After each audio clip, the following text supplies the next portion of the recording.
Olá, tudo bem? Eu sou o professor Josué e eu vou conversar com vocês nos próximos minutos sobre tecnologia educacional. Na verdade, eu tenho 25 anos já de docência no campus São José, do atual IFSC, mas entrei na antiga Escola Técnica Federal em 1993. Bom, sempre gostei de tecnologia e ao longo desse tempo eu procurei ir aplicando tudo o que eu pudesse ir aprendendo. Bom, hoje eu posso dizer que sou um bom usuário. Vou conversar um pouquinho com vocês sobre a minha experiência. Se vocês quiserem saber mais sobre esse assunto, eu preparei lá no blog uma série de informações, deixei uma série de vídeos, de textos, de teses, de dissertações sobre o assunto. Na verdade, imagine todo mundo que se propõe a trabalhar com tecnologia educacional tem que estudar, tem que buscar informação para não ficar reinventando a roda. Muita coisa boa já foi descoberta nesse assunto e a gente tem que tirar proveito disso, tirar proveito das pesquisas, não é isso? Para começar, eu gostaria de falar um pouquinho da contextualização histórica do momento que a gente vive. Ali no meu blog tem um texto sobre tecnologia educacional que eu começo bem assim. Eu começo falando do Martinho Lutero, porque tem gente que diz o seguinte: o que a gente está vivendo hoje é muito comparado com a invenção da tipografia, da imprensa, lá em 1450, por aí. Né? A gente sabe que foi Gutenberg que desenvolveu lá a imprensa de tipos móveis, lá no século XV. O que acontece é o seguinte, quando se criou a imprensa, não era o objetivo que a imprensa servisse à educação, não era essa a intenção inicial. Mas, a partir de Martinho Lutero, que converteu ali, que transformou, traduziu a Bíblia do latim para o alemão, nós temos ali pela primeira vez a Bíblia sendo usada, obviamente, para a leitura das pessoas sem depender de um padre ou de um sacerdote. Ou seja, significa que todo mundo podia ler a Bíblia e deveria ler a Bíblia. Essa era a tese de Lutero. Né? Com isso, a gente tem ali a primeira vez na história, praticamente, isso aí Manacorda diz nos seus livros de educação e todos os outros autores, né? É uma das primeiras experiências de massificação da educação básica. Tanto o pobre ou rico deveria saber ler e escrever para ler a Bíblia e com isso entrar em contato com Deus, né? Vejam que essa história aí é o início de uma grande revolução. Eu não vou contar toda a história aqui, como diz, não vou fazer uma palestra arqueológica, mas é sempre bom lembrar que hoje nós vemos aí a internet, né, ocupando esse papel da imprensa. Ela não foi criada, obviamente, com o intuito de educação, né? Tem aí questões envolvidas de segurança, de guerra, né? Nessa história toda, de comunicação de forças militares, mas ela tem hoje servido enormemente para a educação. Então eu quero dizer para vocês o seguinte, muita gente fala, mas com a internet as escolas, os professores vão ficar ultrapassados, não serão mais necessários. Aí eu digo que é bem ao contrário. Na verdade, a internet oferece para todo mundo um volume de informação extraordinário, mas a gente tem uma diferença muito básica entre informação e conhecimento. Né? Conhecimento é uma forma elaborada de informação. É uma forma elaborada que nos permite agir, né? A modificar o comportamento. Enquanto eu acredito que informação é o que tem na internet em grande quantidade e de má qualidade.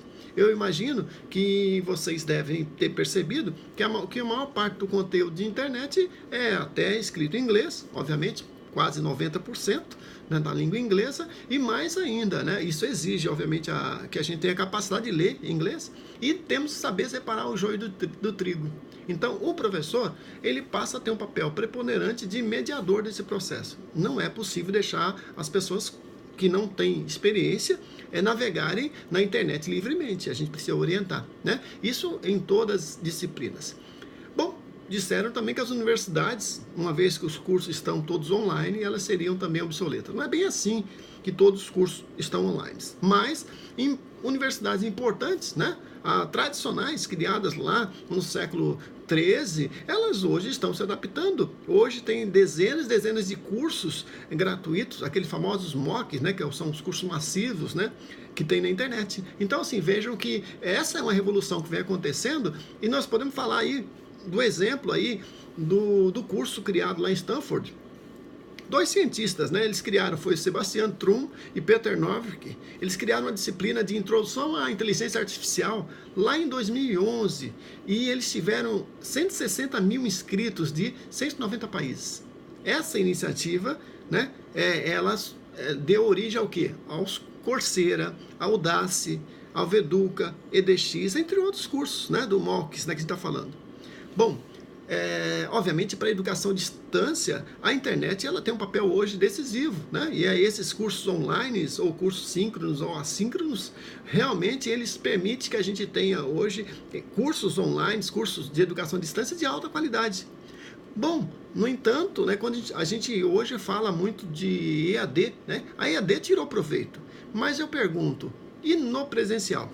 No presencial, nós ainda não temos ainda a simulação da tecnologia como regra. O que temos no Brasil, por exemplo, a média de aproximadamente 10 computadores por escola, aproximadamente 8 de cada 100 escolas brasileiras têm laboratório de ciência. Então vejam que nós temos uma dificuldade hoje, né, no mais básico, que é o teu computador, ter o laboratório de ciência, né? Então vejam que a gente ainda não está conseguindo trazer a tecnologia, as novas tecnologias da informação e comunicação para o dia a dia de sala de aula. E aí eu lembro o seguinte, recentemente, né, não tão recentemente assim, foi em 2004, mas tem uma portaria do governo, a portaria 4059 de 2004, tornou possível que a EAD fosse utilizada como 20% da carga horária dos cursos de graduação devidamente reconhecidos. Então significa que se o curso superior já foi reconhecido, é possível que parte da carga horária seja usada e seja realizada por meio de educação à distância. E isso foi uma forma também de trazer a educação à distância para o dia a dia das escolas, das universidades, ok? Bom, recentemente eu fiz um estágio ali no Porto, no ISEP, e sobre tecnologias de laboratórios à distância. Veja o número que eu falei para vocês, né? Apenas 8% das escolas brasileiras têm laboratório de ciências, né? Por isso que esse deve ser um dos motivos das nossas notas tão ruins, né? No PISA, por exemplo, aquela prova internacional na área de ciências, matemática e comunicação. Bom, estou apenas fazendo referência, mas entendo que é sim uma possibilidade. Bom, o resultado desse meu estágio está bem disponibilizado ali no meu blog. Vocês podem ali verificar que eu faço, inclusive, eu disponibilizo uma série de aplicativos e softwares que eu testei. Alguns deles são bem interessantes, que são na área de realidade virtual. Vejam que um exemplo ali é o Labster, né? Labster é o seguinte, é uma empresa que disponibiliza mais de 30, 40 laboratórios virtuais que você coloca um óculos de realidade virtual com o celular e você consegue fazer experimentos como se estivesse no local. Eu fiz o teste e realmente é bastante impressionante. Assim como tem o Labster, tem também a Open Science da Open Universe, por exemplo, né?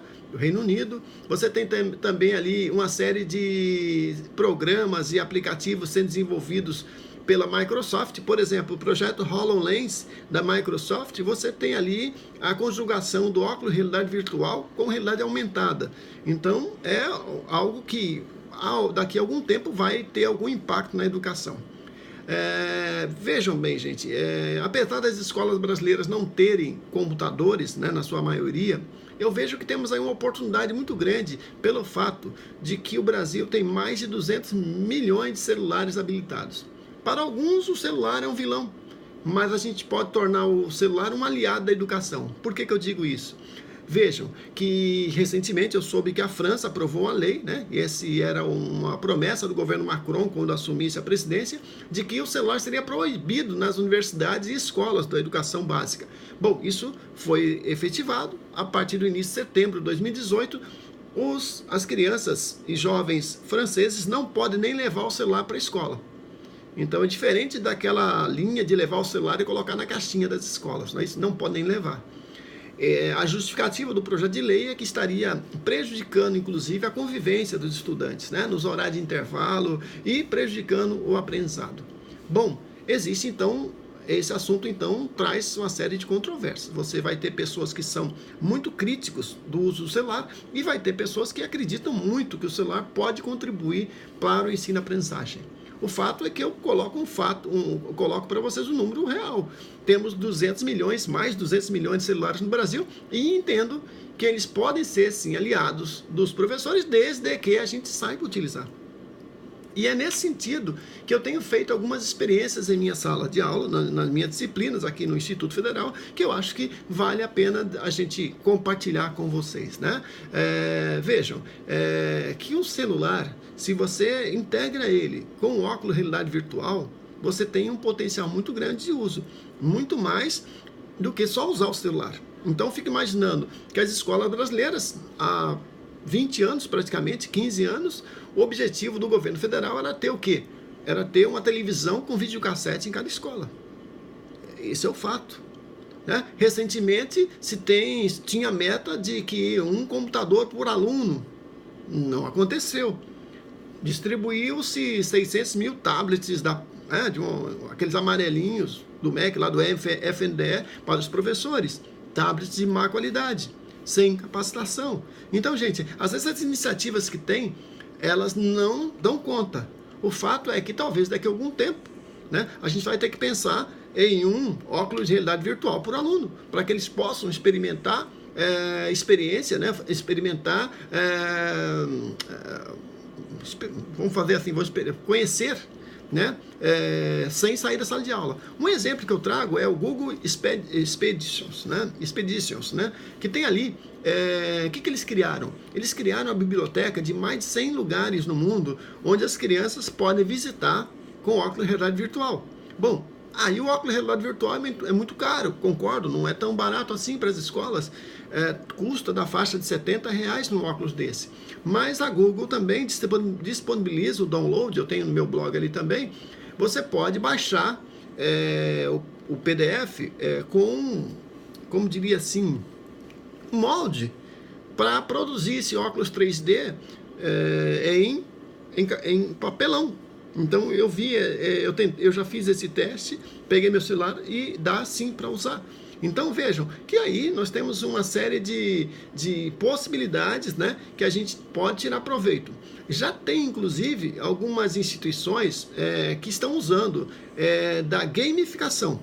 Vejam bem, essa história de usar os jogos para aprender não é novidade, né? Agora eu estou falando usar os jogos tecnológicos, né? Jogos reais, muita gente utiliza já há décadas, né? Para o aprendizado. Eu estou falando de jogos virtuais com avatares, né? E com realidade aumentada. Isso começou provavelmente ali em 2010, 2011, por aí, quando a Microsoft lançou um videogame chamado Xbox com a tecnologia Kinect. Essa tecnologia Kinect permitia que as crianças, ou os adultos, né, porque tem sido usada por adulto também, até em academias, né, as pessoas faziam um molde do seu corpo por meio de um sensor, acho que infravermelho, ele detectava o movimento e com isso tudo que você fazia ele reproduzia no computador. Então é possível jogar, por exemplo, ping-pong, fazer raft, uma série de jogos, né, que ele permite que as pessoas se movimentem. Tanto é que muitos professores de educação física estão usando o Kinect e o Xbox nas suas aulas. E já tem uma série de artigos sobre isso. Então a ideia da gamificação é um sonho também, né? Ou seja, tornar a tecnologia aliada do aprendizado. Afinal de contas, esse é o mundo que muitos jovens, meninos e meninas, têm no seu dia a dia. Né? Eu sei que o Brasil é um país desigual, nem todo mundo tem acesso à tecnologia, como estou dizendo, mas muita gente já tem celular, mesmo de famílias bem humildes. Então, assim, o celular, os aplicativos são muito comuns já. Então, eu estou falando que a gente pode tirar um pouco de proveito disso, né?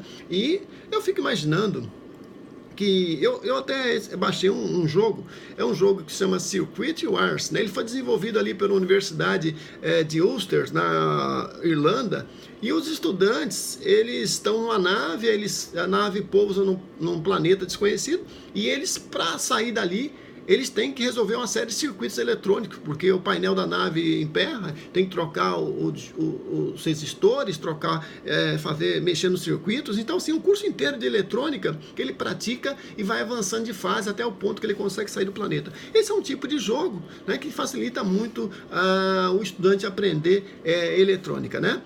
Particularmente, eu fui fazer ali no Porto um estágio sobre laboratório remoto. Veja bem, é possível você operar um laboratório remotamente, né? Tem experiência bastante exitosas ali na UFSC em Araranguá, é o laboratório do Rex Lab, onde você tem ali dezenas de experimentos que eu posso controlar a partir do meu computador, né? Sem marcar hora, sem nada. Então, assim, os experimentos estão à disposição ali das escolas brasileiras. Então, esse primeiro comentário é só para mostrar para vocês que temos uma série de possibilidades, né, que a gente pode explorar ao longo aí do tempo.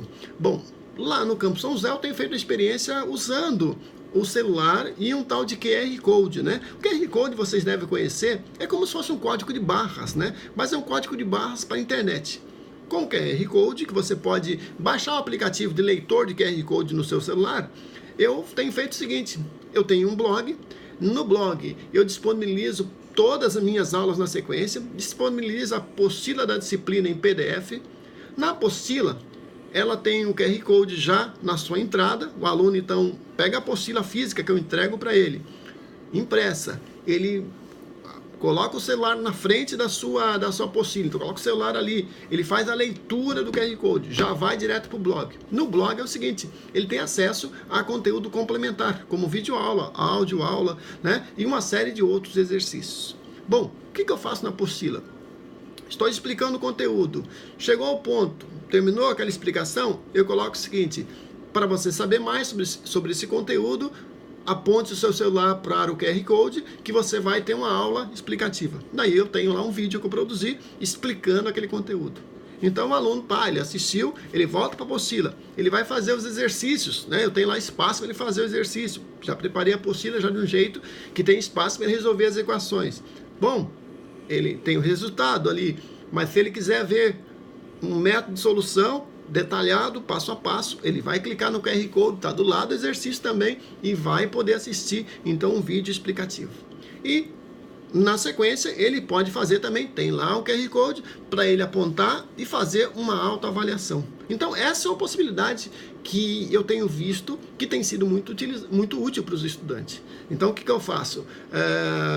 Disponibilizo no meu canal do YouTube as videoaulas, obviamente, e só coloco os links, né, que eu construo com um gerador de QR Code que tem na internet gratuitamente. Basta primeiro eu faço o upload do vídeo, obtenho um endereço no YouTube, esse endereço então, ele é convertido para o QR Code que eu coloco na apostila. Vejam que a apostila se torna interativa, né? Com isso eu tenho uma forma maior de interagir com os alunos em sala de aula.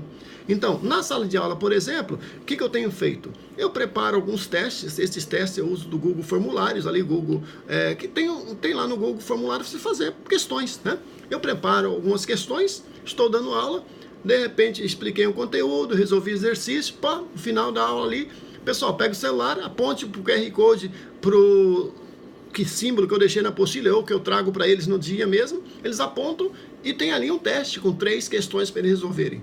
Eles fazendo isso, eu já tenho resultado no meu notebook ali, o resultado imediato da solução deles. Com isso eu consigo entender, até ter um feedback instantâneo, se a linguagem que eu utilizei, se aquilo que eu estava tentando explicar foi bem compreendido ou não. Então, vejo, eu posso utilizar o celular na sala de aula também, né? Vejo que se o aluno, por exemplo, tem alguma dificuldade adicional, ele vai ter sempre acesso àqueles vídeos em casa também. Eu tenho feito também assim, a Escola Técnica, Instituto Federal, tem uma preocupação muito grande com a prática. Então, o que eu tenho feito? Eu tenho gravado as videoaulas e disponibilizado as videoaulas também para eles. A videoaula é para ser assistida antes da gente fazer a aula prática convencional. Por quê? Com isso ele já vai ter uma noção muito melhor do que fazer. Terminou a prática no laboratório, ele vai fazer o relatório dele também no Google Formulários e eu já vou ter mais facilidade de corrigir. Ou seja, já deixo mais preparado a matéria. Esses dias atrás o aluno disse, olha professor, eu pego muito trânsito, a gente trabalha com instalação de ar-condicionado e é uma dificuldade muito grande para a gente, né? Porque a gente perde muito tempo nesse trajeto. e eles pediram se eu não tinha como colocar o áudio da minha apostila ou das minhas aulas. Aí eu tenho alguns programas na internet, inclusive, que a gente pode pegar um texto corrido e você cola lá nesse aplicativo e ele vai ler para você na velocidade que você quiser. Então ele faz uma leitura bastante próxima da voz humana. Eu nem preciso gravar. Eu posso muito bem ter lá o áudio disponibilizado para eles em MP3 também no blog ou no e-mail deles. Então veja que eu estou dando alguns exemplos para vocês de algumas possibilidades. Bom, eu gosto sempre de fazer prova dissertativa, mas de vez em quando não me custa nada também fazer prova objetiva, principalmente quando eu não tenho muito tempo para corrigir, dada a quantidade de provas. Tem um aplicativo chamado Prova Fácil, que eu vou lá, faço a prova, preparo o gabarito e aponto o celular para o gabarito que o aluno... Aí tem que ser prova objetiva, ok? Vamos supor que tenha 20 questões, né, para serem resolvidas. O que esse aluno faz? Ele vai preencher, né, as questões que ele acha corretas. Quando eu quiser, chego na minha sala, terminou a prova, vou para a minha sala. Basta eu apontar o celular sobre a resposta dele, que o celular vai fazer a leitura por meio desse aplicativo e já vai me dar a resposta, a correção dessas provas automaticamente. Veja uma possibilidade, eu não preciso ter um leitor de cartão, posso fazer com o meu celular. Então vejam que um celular, um tablet ou um notebook, ele tem um poder muito grande de nos ajudar no dia a dia. Porque primeiro, eu posso produzir minhas aulas, deixá-las disponibilizadas, né, na internet, e também posso fazer com que os alunos possam acessar esse conteúdo online a qualquer momento. Então vejam que a tecnologia é nossa aliada para educar os nossos estudantes. Veja que eu só falei algumas das coisas que a gente pode fazer. Desde a década de 90, nós começamos já, assim que começou a internet no Campo São José, a criar página, né? Criar um portal wiki próprio. Nós disponibilizamos conteúdo por meio do repositório. Nós produzimos videoaula. As videoaulas que a gente produz de aula prática, desde o ano 2001 eu faço isso, elas são muito úteis no ensino presencial. Vejam que uma videoaula que eu usei para um curso à distância, ela serve para o presencial. Então, a produzir material didático usando a tecnologia, também contribui para o aprendizado dos alunos. Tem outras possibilidades. Nós utilizamos também animações em flash, ou animações virtuais, ou laboratórios virtuais, né, para ajudar os alunos a aprender o conteúdo. Tem vários laboratórios virtuais disponíveis para os estudantes, que eles podem praticar no dia a dia. Então vejam, não estou dizendo aqui que a tecnologia é a solução de todas as nossas dificuldades, eu estou dizendo que ela pode ser nossa aliada. Eu quero dizer que o celular ele pode ser o vilão ou pode ser nosso amigo. Ele não é algo bom ou ruim em si. A tecnologia, para mim, não é má nem boa. Ela pode ser bem utilizada ou mal utilizada, né? Quando eu vejo, por exemplo, estudantes durante a aula distraídos com algum conteúdo no WhatsApp ou no Facebook, isso me incomoda. Significa que eu não estou conseguindo, de alguma forma, captar a atenção daquela pessoa naquele momento. Então, é nesse sentido. Ao fazê-lo, utilizar esses instrumentos, né, para o aprendizado, a gente consegue tirar melhor proveito. Bom, eu já usei até uma experiência interessante ali na engenharia, que a gente cria, no início de cada disciplina, um grupo no Facebook, e aí mantém contato com os estudantes.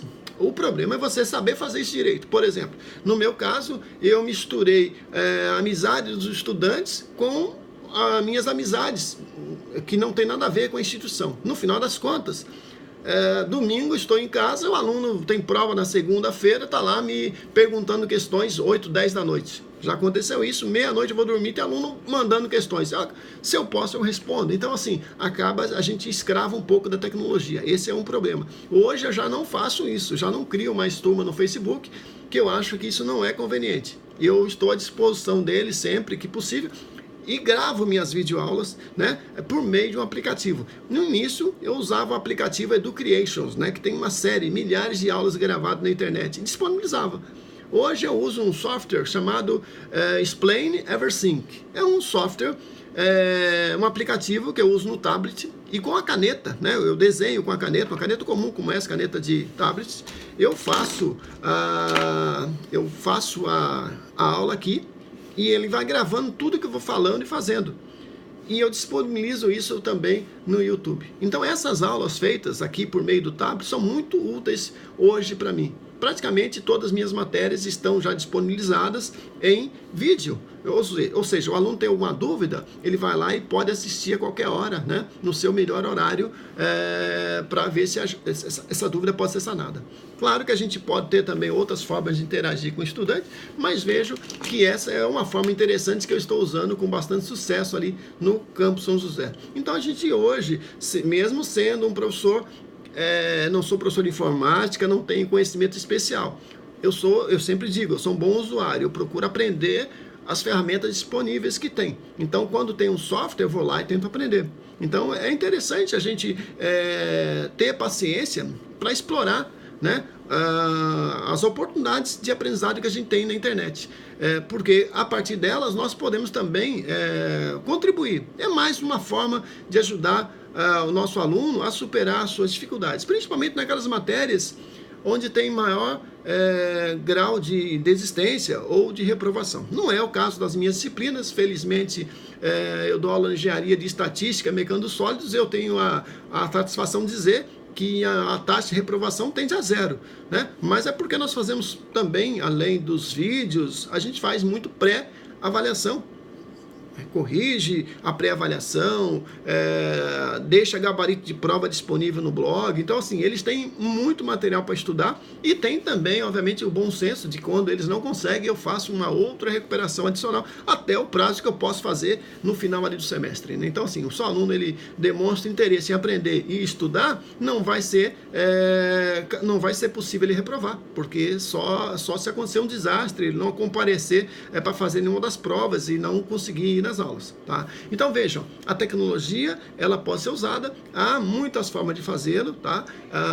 É preciso aprender, paciência, não dá para contar que a direção da escola vai nos ajudar, muitas vezes estão preocupados com questões administrativas, questões maiores de CGU, questões aí de patrimônio, compras, ou mesmo de manutenção do prédio público, né? Mesmo o diretor de ensino também não tem essa condição por conta da reforma do ensino e outras questões mais. Nós, professores, temos que buscar a nossa capacitação. É claro que a escola ela não pode se eximir disso. Como diretor, a gente fez lá em 2005 uma capacitação para mais ou menos uns 70 professores da escola, né, em tecnologia educacional. Trouxemos especialistas da UFSC para dar curso, como usar as ferramentas pedagógicas. Então, já fiz vários cursos de EAD e cursos sobre novas tecnologias educacionais no nosso campus. Mas eu quero dizer o seguinte, que isso não é... O fato de não ter hoje bastante curso nesse sentido, não é uma desculpa para a gente ficar lavar as mãos e eu vou esperar a minha escola implantar isso, implantar aquilo. A gente pode ir experimentando aos poucos e conversando com os colegas que também têm ideias inovadoras e com isso a gente vai, ao longo do tempo, melhorando a nossa capacidade, obviamente, de transmitir o conhecimento ou mesmo de mediar esse processo de conhecimento. Nós somos cada vez mais necessários à medida em que os estudantes estão mergulhados no universo de informação sem sentido, né? Nós somos aqueles que nós podemos, né, contribuir com a nossa experiência de vida, né, com a nossa, obviamente, nosso senso, nossa formação, para separar o joio do trigo, para orientar os alunos a navegar nesse mundo de informação e transformar isso em conhecimento, né, em habilidade e atitude, que é o que é preciso hoje para a formação de um bom estudante, principalmente na área profissional, que é a área onde eu trabalho. Bom, é isso.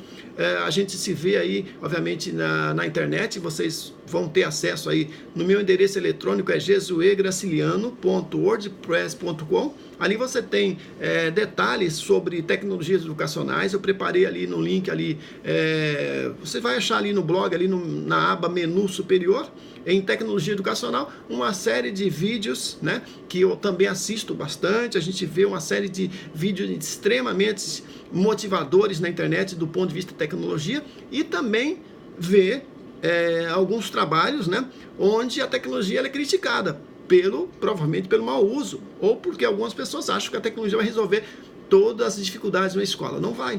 Né? Nós sabemos que não vai e nem todas as escolas têm condições de trabalho apropriadas para os professores. Então a gente precisa, obviamente, melhorar realmente a condição de laboratórios das escolas públicas brasileiras, principalmente, né? Porque as escolas privadas hoje estão dando aí curso de Scratch, que é programação, estão dando robótica na sua grade curricular e extracurricular. Então as escolas públicas, elas não têm computador, e quando tem computador não tem um técnico de informática, às vezes o computador não funciona. Então a gente precisa, obviamente, investir bastante ainda em tecnologia educacional. Tá? Mas, como eu disse, a gente tem que buscar, já que a escola muitas vezes não tem computador e o aluno tem o celular, a gente pode ir aos poucos, né, buscando aplicativos para a nossa área. Para cada área vai ter aplicativos convenientes. Então, se você dá aula de matemática, tem que buscar o que tem de novidade de matemática. Eu já li algumas dissertações nesse sentido, que mostram, né, obviamente, assim, o que a matemática pode ser feita na forma de jogos eletrônicos. Já vi aplicativo na área de história, na área de geografia, né?